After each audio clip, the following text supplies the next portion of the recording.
She almost deleted the email that changed her life. The email arrived at 11:47 p.m. Clara didn't open it right away. She stared at the subject line, "Final casting invitation." Her stomach dropped, because if she opened it, everything safe in her life might end. For years, Clara had dreamed of launching her own fashion brand, designs inspired by strong, unapologetic women. The dreaming is easy. She worked instead as a corporate assistant, stable salary, predictable hours, invisible ambition. Safe. She had submitted her portfolio to a national entrepreneurship competition months ago, secretly, almost as a joke. She never expected a reply. But this wasn't a reply. This was a stage, live presentation, industry leaders, cameras. 3 weeks. Her first thought wasn't excitement, it was exposure. The next morning, she met her best friend Sophia at a cafe. Clara slid her phone across the table. "I can't do this," she said quickly. "I'm not ready." Sophia didn't react the way she expected. She just asked one question. "Are you more afraid of failing or of being seen trying?" Clara didn't answer because the truth was worse than failure. Failure meant going back to safety. Visibility meant no hiding. She didn't confirm her participation. Not that day, not the next. Instead, she imagined every possible humiliation.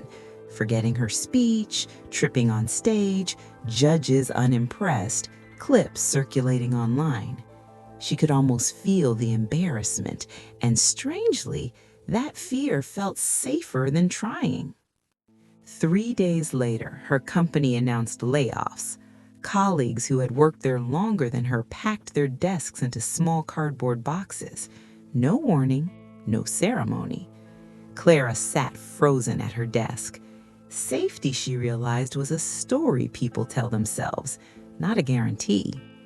That night, she opened her closet and pulled out the first dress she had ever designed at 19. Uneven stitching, wrong fabric, fearless heart. Back then, she didn't ask permission to create. When had she started waiting for it? She finally confirmed her participation and immediately regretted it. The next weeks were brutal. Work all day, design all night.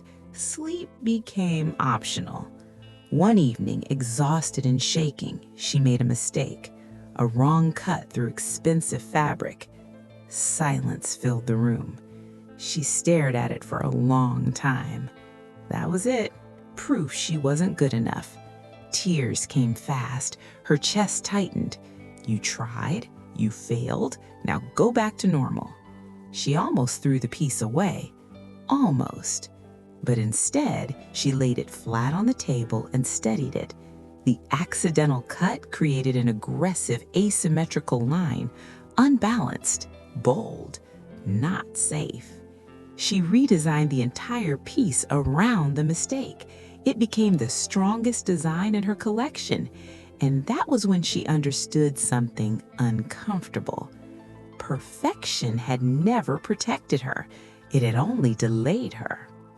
The day of the competition arrived. Backstage, she felt small. Other contestants had teams, stylists, investors. Clara had a garment bag and trembling hands. For a moment, she considered leaving.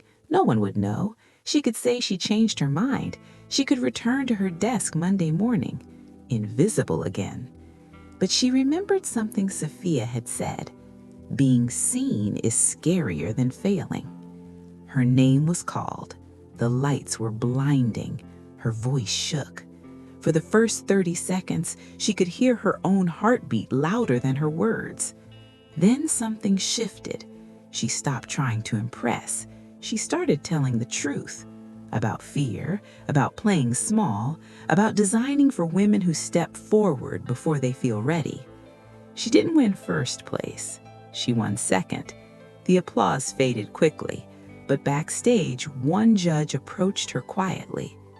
Your work wasn't safe, he said. That's why it mattered. That conversation became mentorship. That mentorship became investors. Within a year, her brand launched, but the real victory had already happened.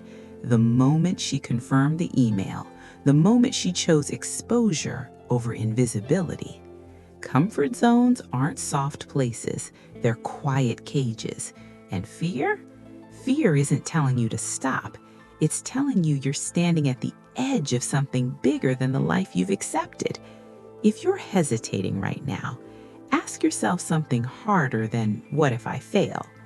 Ask, what if staying here is the real loss? Step forward.